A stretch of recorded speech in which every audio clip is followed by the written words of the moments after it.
दोस्तों, रोज़ की तरह अनलिखनी ब्लॉग में सबका हार्दिक स्वागत है। सबके मंगल भविष्य की कामना के साथ सृजनशील भूमिका निभा कर के हम सार्थक और सच्ची साधना कर सकते हैं। यानी हम अपने जीवन में एक कलाकार और सृजनशीलता और अपने अंतरंग के भावों का किस प्रकार से उसके सही भावों का अपने जीवन में उन चीज़ों का ध्यान रख के नवीन चीज़ों का परीक्षण करने में संभव होते हैं, नवीन चीज़ों को सृजनात्मक ढंग से सजाने के काम आते हैं। और सृजनशीलता भूमिका सृजनशील की व्यक्ति की भूमिका निभाकर ही हम सार्थक एवं सच्ची साधना कर सकते हैं। तो जब हम एक सृजनशील व्यक्ति बनेंगे, अपने जीवन को सार्थकता के पायदान में खड़े करेंगे और तब हमारा जीवन सार्थक होगा। यानी हमें एक मतलब प्रभावशाली व्यक्तित्व कैसे बनाना है, इस प्रेरणादायक विचारों में मैंने अपने भावों को व्यक्त करने का मन बनाया है। दोस्तों, तो सृजनात्मक चिंतन व्यक्ति द्वारा पहले ही प्राप्त और सार्थक ज्ञान पर निर्भर करता है। जब हम बचपन से अपने जीवन को सृजनात्मक बनाना चाहते हैं और उसको सौंदर्यपूर्ण भावों में सजाना चाहते हैं, तो यह ज्ञान दोस्तों जितना अधिक गुणात्मक होगा और सृजनात्मक होगा, तो चिंतन की क्षमता भी उतनी ही अधिक होगी। हम उतना ही सोचेंगे, विचारेंगे, उसके बारे में ज्ञान अर्जित करेंगे, तो समाधान में और उनके किसी भी कार्य को करने में समाधान हमको अवश्य प्राप्त हो। हम कोई भी नया कार्य करते हैं तो हम उसके समाधान को भी खुद खोजने की क्षमता हमारे अंदर आती है। जब सृजनशीलता हमारे अंदर आती है तो सृजनात्मकता सर्वव्यापकता है, और अर्थात प्रत्येक व्यक्ति में सृजनात्मकता का कुछ अंश अवश्य पाया जाता है। जबकि अगर वह सही ढंग से उसका सदुपयोग करे, उसमें कार्यरत होकर कार्य करे, उसकी कार्य को शुरू करने के भावों का सृजन करे, तो दोस्तों उसका क्षेत्र व डिग्री अलग अलग हो सकती है। तो सृजनात्मक का अर्थ किसी वस्तु, विचार, कला, साहित्य या तकनीकी ज्ञान से संबद्ध किसी समस्या का समाधान निकालने और आदि क्षेत्र में कुछ नया करने की अभिव्यक्ति है, और उसको पुनर्सृजित करने की प्रक्रिया में यह एक प्रकार का वास्तविक या मानवीय गुण है जो भौतिक परिवर्तनों को जन्म देती है, भौतिक और रासायनिक परिवर्तनों को जन्म देती है हमारे अंतःकरण। तो सृजनात्मक संहिता में दोस्तों 4 घटक हमारे जीवन में प्रवाह करते हैं। लचीलापन है, मौलिकता है, निरंतर हम सृजनात्मक संहिता में 4 घटक प्रवाह, लचीलापन, मौलिकता और निरंतर पर हम जब विचार विमर्श करते हैं तो प्रतिभाशाली कार्यक्रमों के लिए चयन प्रक्रिया से गुणात्मकता के प्रतिफलों की प्राप्ति करने में हम सक्षम हो सकते हैं। तो दोस्तों, अगर हम विद्यार्थी जीवन से ही सृजनात्मक भूमिका अदा करते हैं तो और उन अच्छे इस प्रकार के कार्यों में नई कलाओं को करने में संलग्न रहते हैं, अपनी मनोवृत्तियों को जागृत करते हैं, तो प्राय ऐसा पाया गया है, ऐसा देखा गया है कि दोस्तों विद्यार्थियों में सृजनात्मक व्यवहार की क्षमता कहीं अधिक होती है विद्यार्थी जीवन में। और हम एक बार अगर किसी चीज़ को सोचते हैं तो हमारे अंतर्गत तो मापने की शक्ति और ज्ञान अर्जित करने की वृद्धि, अपार क्षमता वृद्धि का अपार क्षमता विद्यार्थी जीवन में क्षमताओं की प्रबल भावनाएं की समीक्षा करने में वह प्रबल होते हैं, क्योंकि जो हमें भविष्य की आवश्यकताओं की उपलब्धि करवाती है। और सृजनात्मक कलाकार दोस्तों समाज और राष्ट्र के विकास के लिए सहायक सिद्ध होते हैं। और सृजनात्मकता का उद्देश्य जिससे कल्पनाशील और विचार वास्तविकता में परिवर्तन करने और सृजनात्मकता एक वास्तविक क्षमता है जो नए परिप्रेक्ष्य की खोज करने में समर्थवान रहते हैं, नए भावों की नए उत्पाद की पेशकश करने में समर्थवान होते हैं। तो दोस्तों कुछ मूल भावनाएं उनके अंतःकरण में उत्पन्न होती हैं। तो जो अपसारी यानी जो उच्च सोच के लोग होते हैं वह संबंधित इसमें संबद्ध हो जाते हैं, जिससे समस्याओं का निदान तुरंत करके वह नए कार्यों में जुट करके अपने लक्ष्यों और सफलताओं की उपलब्धि करते हैं। तो सृजनात्मकता के तत्व दोस्तों वाक्य पटुता उसमें होती है, नम्रता होती है, मौलिकता होती है और विस्तार, ये चार तत्व उसमें उसके अंतःकरण में हमेशा। तो दोस्तों सृजन का शाब्दिक मतलब होता है कि सृष्टि में किसी भी कार्य को पूर्णता के साथ करने के लाभों की उत्पत्ति और क्षमता की शक्ति के भावों का सृजन करना और नई क्रियाकलापों से अपने को संबद्ध रखना। तो उत्पादन सृष्टि, अगर हम किसी सृजनशील बालक का व्यक्तित्व का अध्ययन करते हैं तो वे उनमें इस प्रकार की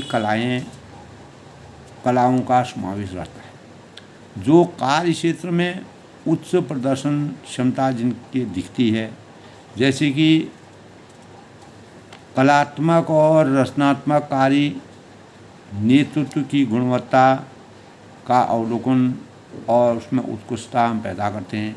सृजनात्मक के प्रकार सामान्यतः दोस्तों तीन मुख्य कारण होते हैं कि कलात्मक आविष्कार और वैचारिक भाव उनमें आते हैं। तो पहचान, सृजनात्मकता की पहचान हम कैसे करते हैं? सृजनात्मक व्यक्ति स्वतंत्रता और जिज्ञासा और संवेदना की स्वायत्तता और आत्मविश्वास द्वारा अनेकों विशेषताओं से सुसज्जित रहते हैं। तो जो ईश्वर प्रदत्त गुण हैं जिनमें मौलिकता यानी अनोखे विलक्षण प्रतिभा की क्षमता होती है, उनके विचारों में सृजनात्मक भावनाओं का संचार अपने आप होता है। बच्चों के विचारों में वह उनके विचारों से उस प्रकार की प्रतिभा मेल खाती है। तो सृजनात्मक विकास दोस्तों नई चीज़ों को खोजने, सीखने, प्रोत्साहित होना, कहानियों, नाटकों, विचारों, लेखों, कविता, संगीत की कल्पनाओं को विकसित करना और खेलों की वास्तविकता के महत्व को समझना और जीवन में उसकी वास्तविकता के भावों का संचार करना। तो इस प्रकार दोस्तों हमारे जो हमारे जीवन में सृजनात्मक विकास तब संभव होता है जब बालकों की वैचारिक परिवेश उसको वातावरण उस प्रकार का मिलता है, परिवेश मिलता है, और उसको उस प्रकार के संसाधनों को उपलब्ध किया जाता है। तो जिसके परिणाम स्वरूप उसके अंतर सृजन का द्वार दोस्तों देव संस्कृति और नूतन व अभिनय उपलब्धियों की प्राप्ति का मार्ग माना जाता है। प्रत्येक यानी अनेक प्रकार के पर्व हर प्रत्येक व्यक्ति में कुछ न कुछ सृजनात्मक शक्ति विद्यमान रहती है। व्यक्ति में मानवीय उत्कर्ष की सर्वश्रेष्ठ संभावनाओं से परिचित कराने का पर्व है। हर व्यक्ति का देव संस्कृति और विचार क्रांति अभियान, किसी भी अभियान से जुड़ना और अपने भावों को आगे पहुंचाना और उच्च शिक्षा के भाव से ज्ञान दीक्षा जैसे प्रयोग से रैगिंग के माहौल को ख़त्म करना और घोषणा और अनेक प्रकार के ज्ञान दीक्षा में आने के बाद ऐसा लगा कि अनेक प्रकार के जो विश्वविद्यालय में उनके मानकों के अनुसार, जैसे तक्षशिला जैसे विश्वविद्यालय हैं जहाँ पर अनेक प्रकार की उच्च शिक्षा के माध्यम से सृजनात्मक या संकल्पित भावों का अध्ययन किया जाता है। तो इस प्रकार दोस्तों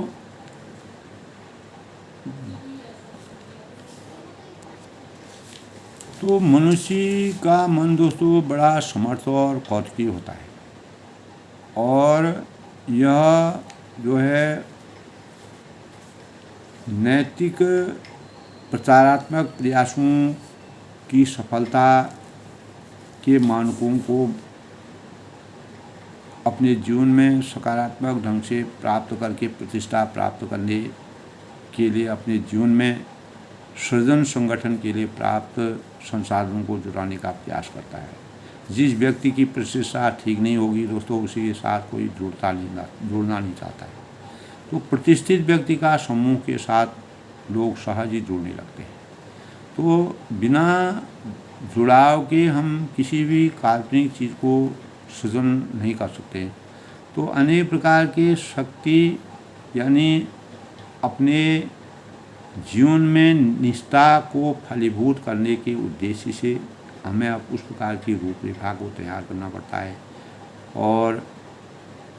और अधिक आस्था से काम करने के लिए भक्ति योग, ज्ञान योग और कर्म योग साधने की त्रिवेणी की कहानियों का अपने अंतःकरण में समाहित करना चाहिए। तो ऐसी समर्थ और सृजन मुख जो आत्मीयता से पाने और उसे व्यक्तित्व में आत्मसात और गर्व का अनुभव करते हैं, लेकिन उन्हें आत्मीयता के सूत्रों से निरंतर जोड़े रखने के भावों का संचार करना पड़ता है। सृजन कौशल से दोस्तों सतत विकसित परिष्कृत करने रहने की साधना के भावों का संचार होता है। सृजन की गौरवमयी प्रक्रिया हमें यानी कठिन और बहुत बार जो है अरुचिकर लगने लगती है। तो विसंगतियां अपने अंदर आत्मीयता का स्तर कमज़ोर होने के कारण पनपती है।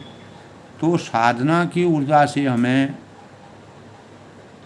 प्रत्येक विद्यार्थी को अपनी कमी को पूरा करके संकल्प भाव से अंतःकरण में निरंतर सुंदर भावों का, सृजनशीलता के भावों का सृजन करना चाहिए, उनकी उत्पत्ति करना चाहिए।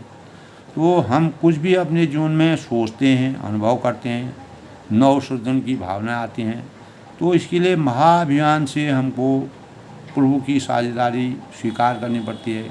स्नेह सलीला शक्ति स्वरूपा वंदनीय माता जी के हम पुत्र पुत्रियाँ हैं, और संतान के अंदर दोस्तों माँ की विशेषताओं के बीज के रूप में होती हैं। उन्हें विकसित करना, पलवित करना, और हम अपने इष्ट प्रयोजन से सफल कर सकते हैं।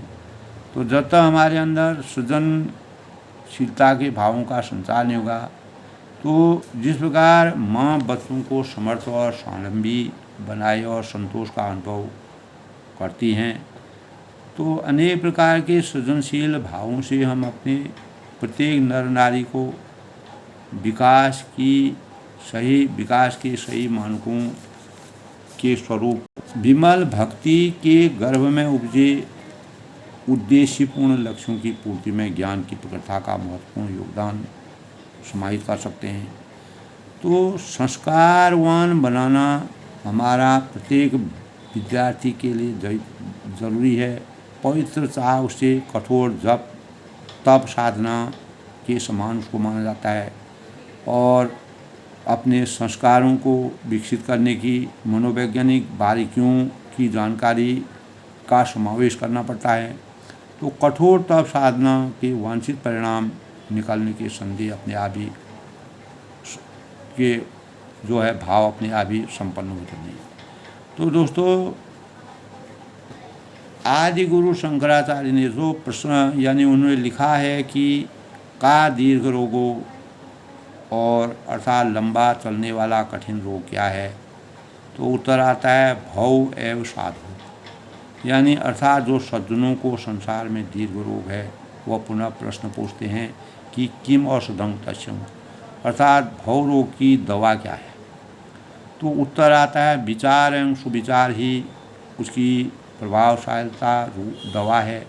उपनिषद का भी कथन है कि संसार दीर्घ रोगस्य सुविचारों ही महाऔषधम, अर्थात संसार दीर्घ रोगस्य सुविचारो ही महाऔषधम। यानी संसार रूपी दीर्घ रोगों की महान औषधि सुविचार हैं जो हमें अच्छा सृजनशील भी बना सकते हैं।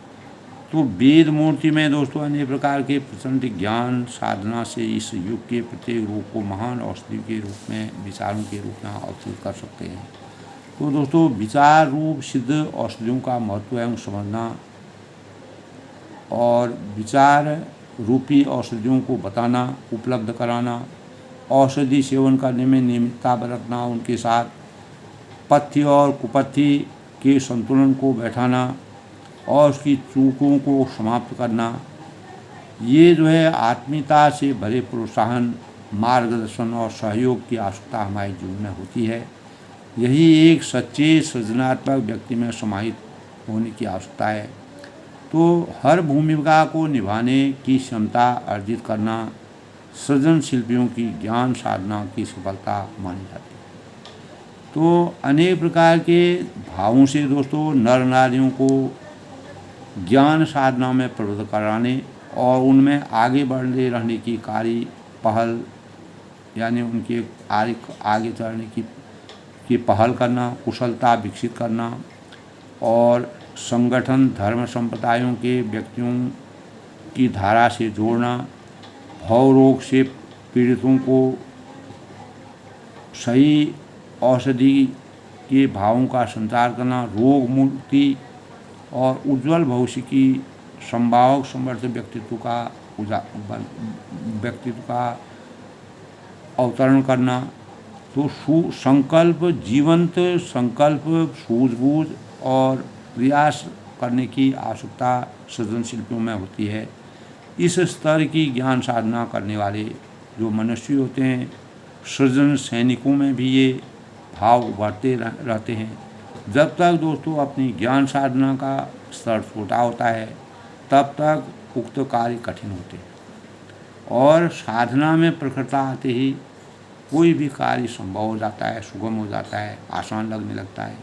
तो ज्ञान साधना में प्रखरता लाए बिना हमारी साधना आधी अधूरी रह जाती है। तो हमें अपनी अपनी साधना के स्तर को बनाना होगा जिसे दुनिया सार्थक माने और माँ के लिए संतोष प्रदर्शित हो, हमारी धरती माँ के लिए संतोष प्रदर्शित हो। तो सिद्धियों का संबंध सृजनात्मक जीवन की चमत्कारिता और जादुई घटनाओं को जोड़ने की अभिलाषा है। वास्तव में सृजनात्मक जीवन ही सिद्धियों की प्राप्ति का सबसे बड़ा कर्म मार्ग है और विशिष्ट कुशलताओं की प्राप्ति का साधन है। तो अपनी आत्मिक सिद्धियों और विभूतियों और विभूतियों को यानी उत्कृष्ट करना और विकसित और विशिष्ट कुशलता के साथ प्रयुक्त करने की प्रमाणिक सिद्धि स्थिति को हम सिद्ध कर सकते हैं।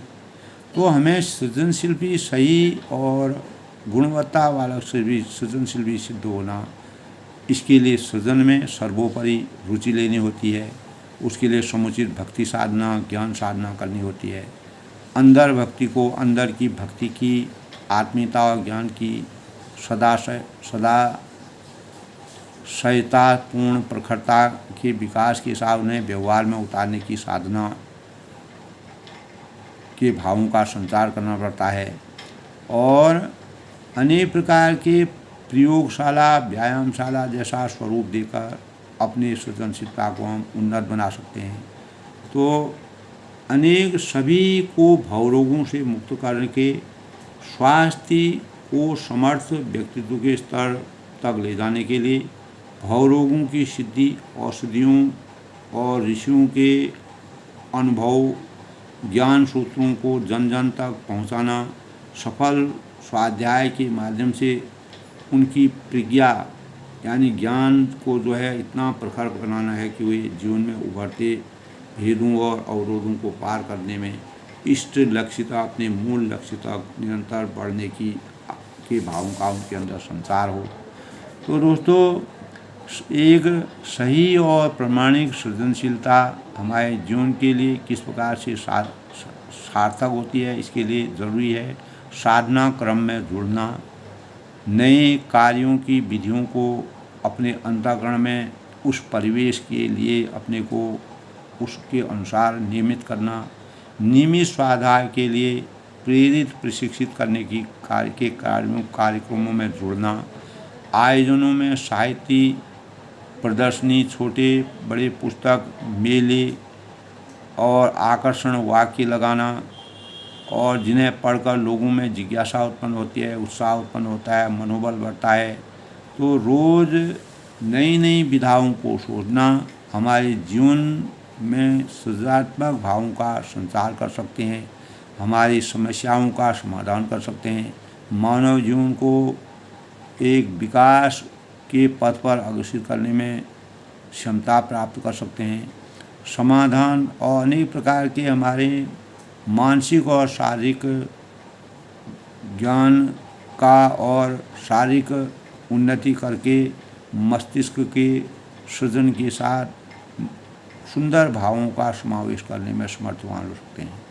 तो विभिन्न प्रकार की जिज्ञासाओं के अनुरूप हमें अपने पठन पाठन करना, स्वाध्यायशील व्यक्तित्व का निर्माण करना और जिज्ञासाओं को उनकी अवसरों के अनुरूप संसाधनों का उपलब्ध कराना, साधना एवं स्वाध्याय के माध्यम से जुड़ने वालों को प्रज्ञा मंडल, स्वाध्याय मंडलों से गठित कराना। तो दोस्तों, इस प्रकार एक सही सृजनशील युक्त युग शक्ति लाल यानी और प्रमाणिक इकाइयों को जीवंत बनाने में सक्षम अपने लक्ष्य तक पहुँच सकते हैं। तो सृजनशील भूमिका निभा करके ही हम सार्थक एवं सच्ची साधना करने में समर्थवान हो सकते हैं। इसके लिए अनेक प्रकार के ऋषि सत्ता से नई दृष्टि लेकर नई सृष्टि करने के लिए, सृष्टि का निर्माण करने के लिए, सृष्टि में नए भावों का सृजन करने के लिए, मानव चेतना को जगाने के लिए विवेकपूर्ण संकल्प लेने की आवश्यकता की ज़रूरत पड़ती है और उन्हीं के अनुसार हम तदंतर साहसिक कदम बढ़ाने में सक्षम होते हैं। हमारे अंदर विश्वास भावों का और हमारी भावनाओं में, हमारे संकल्पों में, हमारे विचारों में प्रबलता बढ़ती है, हमारा मनोबल बढ़ता है, उत्साही जीवन होता है और हम एक अच्छे सुंदर देशभक्त कहलाते हैं।